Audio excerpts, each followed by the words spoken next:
Good morning, Steemit. It's Episcopo Squirrel here, also known as Mage, here to do another dab with a mage.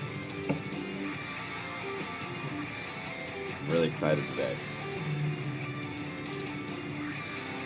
Find out exactly if I'll be moving today. I can start, or Wednesday. Let's see. Housing inspection first. And if that passes, then I can start moving today. Or Wednesday. Whatever I choose. If it fails, well then we'll see what happens. Hopefully they can get it done before Wednesday. Because that's when my 30 days is up. Anyway. I love you guys. How are you doing?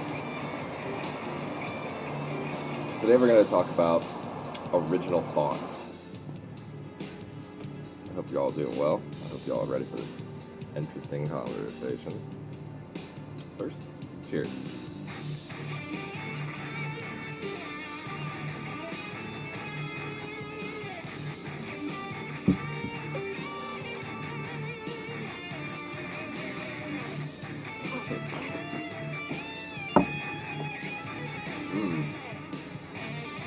It's a little loud. I feel like it's a little loud. Couldn't hear myself think. So, original thought. Have you ever been really close with somebody? Sometimes not even people you're close with, but happens a lot more when you're close with somebody and you gotta say or do something and that person says, I was just thinking that, or I was just about to do that. And I'm not talking about just like, for example, my girlfriend and I were watching a documentary the other day, or sat down to watch a documentary, and there was, the torch was right in front of the screen, and so I jumped up and moved it, and she was like, I was just about to do that, and I jokingly said, haha, I was reading your mind, and she was like, no, that's just logic.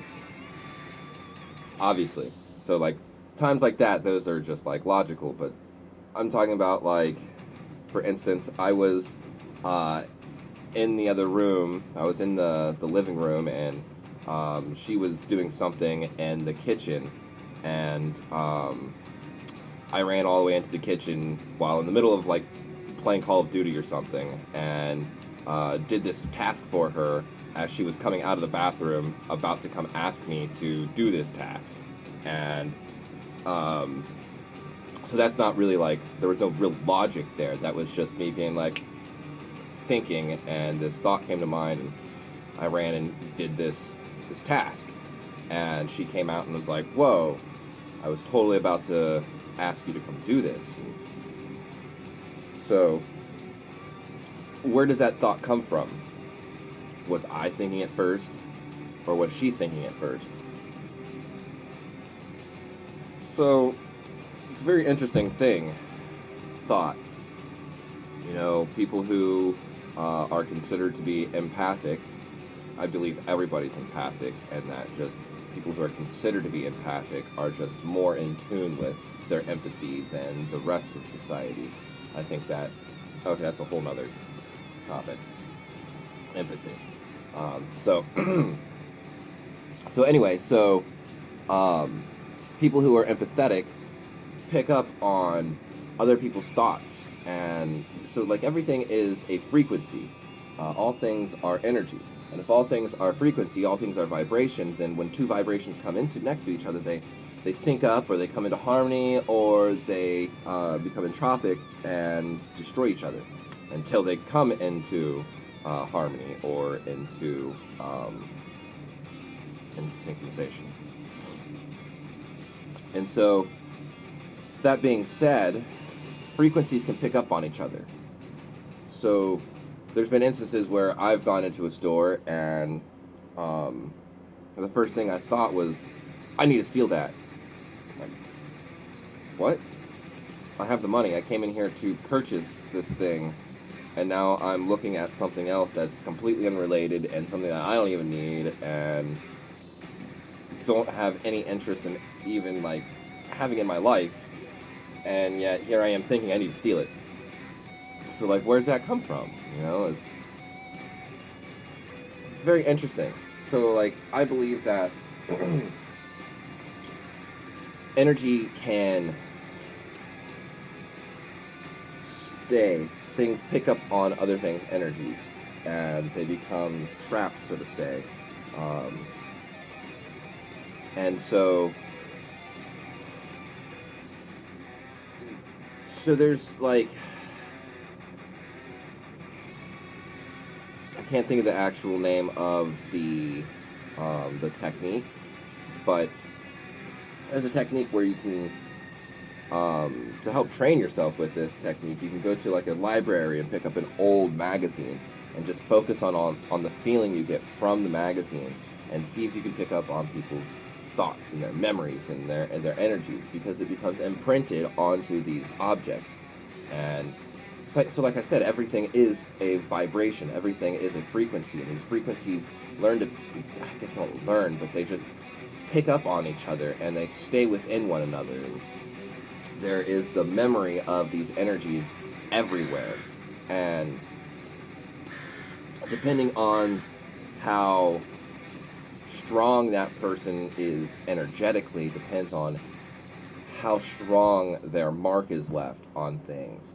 And depending on how sensitive an individual is, excuse me, my fucking tear duct has been like really fucking with me for the past day or two.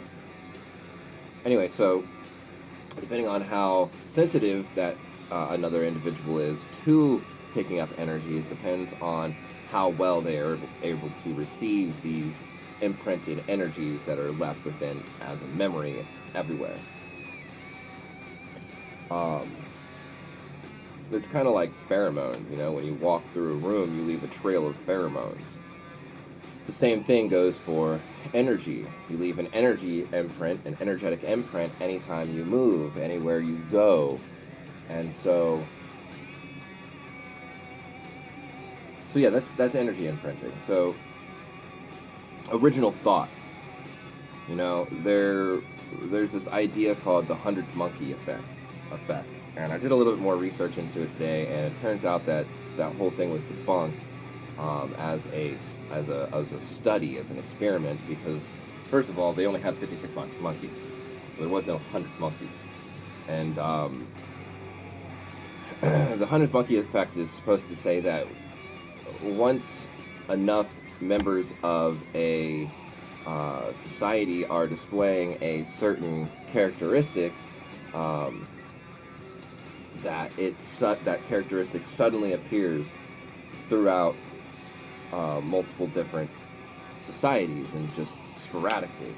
And they found that this didn't happen sporadically, but rather over an extended period of time.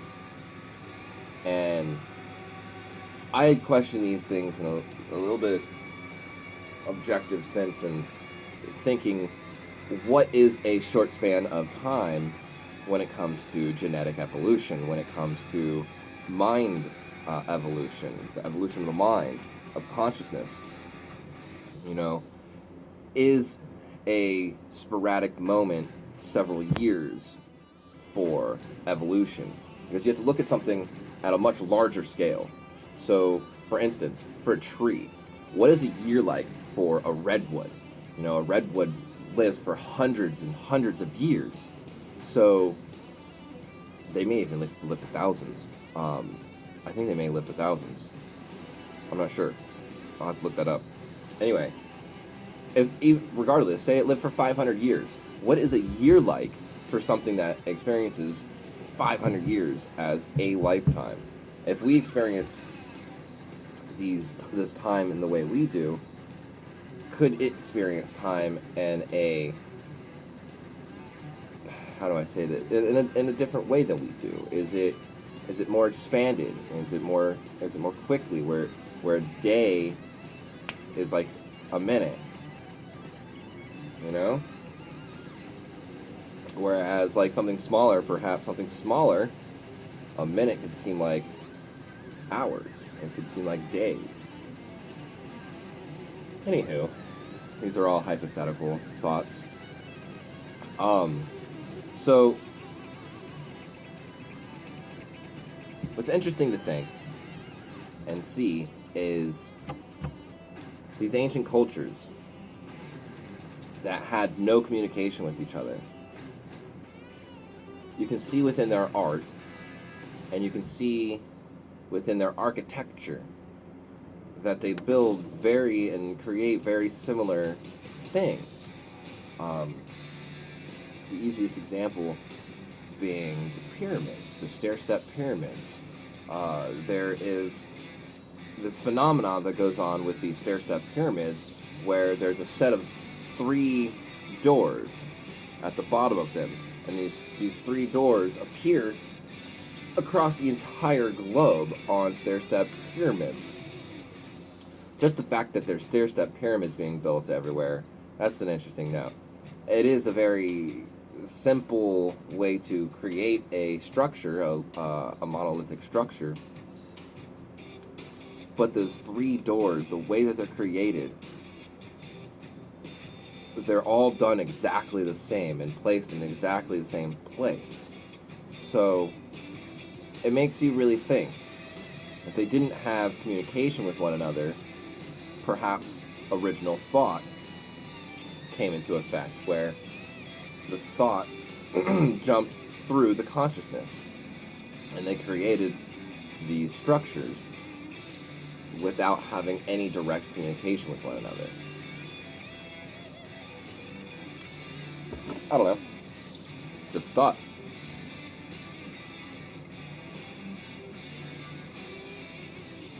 Maybe I didn't have it first. I probably didn't have it first. Anyways, I'd like to hear what you guys think. Kind of went on a couple random tangents there. So, yeah.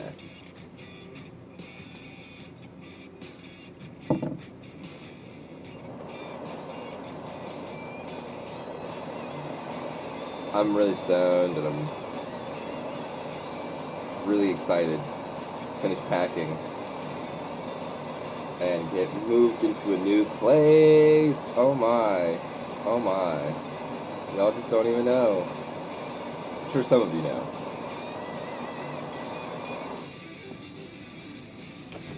Y'all just don't even know. Anyway, I love you guys. I hope you have a beautiful day. And yeah, cheers. Again.